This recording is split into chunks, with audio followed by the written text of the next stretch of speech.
என்னை தேர்ந்தெடுத்த சிதம்பரம் தொகுதி வாக்காளர் பொதுமக்களுக்கும் விடுதலை சிறுத்தைகள் கட்சிக்கு 2 இடங்களில் சிதம்பரம் மற்றும் விழுப்புரம் ஆகிய 2 இடங்களில் வெற்றியை தந்து ஒரு மாநில கட்சியாக அங்கீகரித்திருக்கிற இந்த 2 தொகுதி வாக்காளர் பொதுமக்களுக்கும் திராவிட முன்னேற்றக் கழகத்தின் தலைமையிலான கூட்டணிக்கு 40க்கு 40 100க்கு 100 வெற்றியை தந்த தமிழ்நாட்டு வாக்காளர் பொதுமக்களுக்கும் அகில இந்திய அளவில் அரசமைப்பு சட்டத்தை பாதுகாப்பதற்கென எதிர்க்கட்சிகளுக்கு 234 இடங்களை அளித்து ஒரு மகத்தான தீர்ப்பை வழங்கிய இந்திய வாக்காளர் பொதுமக்கள் அனைவருக்கும் முதலில் என்னுடைய நெஞ்சார்ந்த நன்றியை உரித்தாக்குகிறேன். குடியரசுத் தலைவரின் உரை மீதான நன்றி தெரிவிக்கும் தீர்மானம் 240 இடங்களில் மட்டுமே வெற்றி பெற்றிருக்கிற பாரதிய ஜனதா கட்சிக்கு தனி மெஜாரிட்டி கிடைத்திருக்கிறது என்ற தவறான தகவலை பேசியிருக்கிறார் நம்முடைய குடியரசுத் தலைவர். அதுவே ஆளும் கட்சி அவருக்கு நன்றி செலுத்த கடமைப்பட்டிருக்கிறது. ஆனால் எதிர்க்கட்சிகள் மக்களுக்கு நன்றி சொல்ல கடமைப்பட்டிருக்கிறோம். அரசமைப்பு சட்டத்திற்கு எதிரான பிற்போக்கு சக்திகளை எதிர்க்க வேண்டும், வீழ்த்த வேண்டும் என்பதுதான் இந்தியா கூட்டணியின் ஒரே நிலைப்பாடாக இருந்தது. திரு ராகுல் காந்தி உள்ளிட்ட இந்தியா கூட்டணி கட்சிகளின் தலைவர்கள் அனைவரும் ஒருமித்த குரலில் நாட்டு மக்களுக்கு விடுத்த ஒரே வேண்டுகோள், இந்திய அரசமைப்பு சட்டத்திற்கு பெரும் ஆபத்து சூழ்ந்திருக்கிறது. பாரதிய ஜனதாவின் தலைமையிலான கூட்டணி கட்சிகள் ஜனநாயகத்தை அழிக்க துடிக்கிறார்கள், அரசமைப்பு சட்டத்தை சிதைக்க துடிக்கிறார்கள். நீங்கள் எங்களை ஆட்சி அமர்த்த வேண்டும் என்பதை விட இந்த அரசமைப்பு சட்டத்தை பாதுகாக்க முன்வாருங்கள் என்றுதான் வேண்டுகோள் விடுத்தோம்.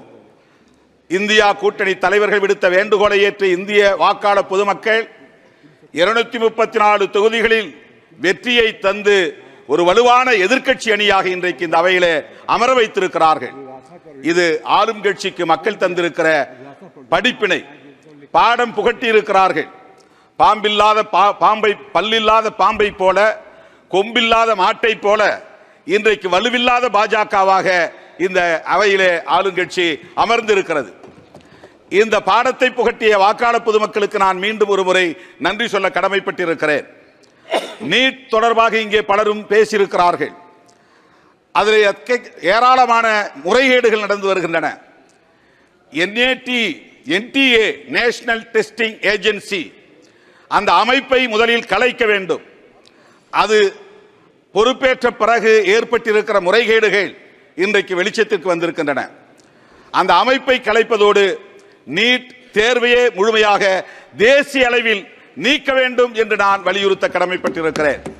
தமிழ்நாடு அரசு நீட் தேர்வை முழுமையாக விலக்க வேண்டும் என்று ஒரு முறைக்கு 2 முறை தீர்மானம் நிறைவேற்றி குடியரசுத் தலைவரின் ஒப்புதலுக்கு அனுப்பி வைக்கப்பட்டிருக்கிறது.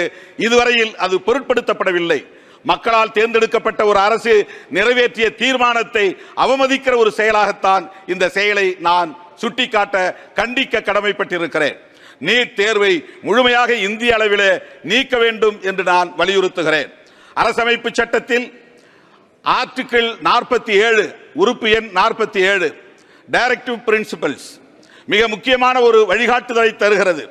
இந்திய அளவிலே இந்திய ஒன்றிய அரசு போதைப் பொருள்களையும் சாராயத்தையும் முழுமையாக நீக்குவதற்கு, விலக்குவதற்கு உரிய நடவடிக்கைகளை மேற்கொள்ள வேண்டும் என்று வழிகாட்டி இருக்கிறது.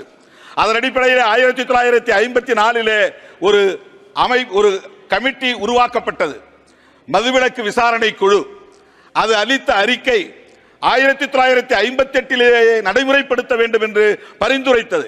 ஆனால் இந்திய ஒன்றிய அரசு இதுவரையில் அதை நடைமுறைப்படுத்துவதற்கு எந்த முயற்சியையும் மேற்கொள்ளவில்லை.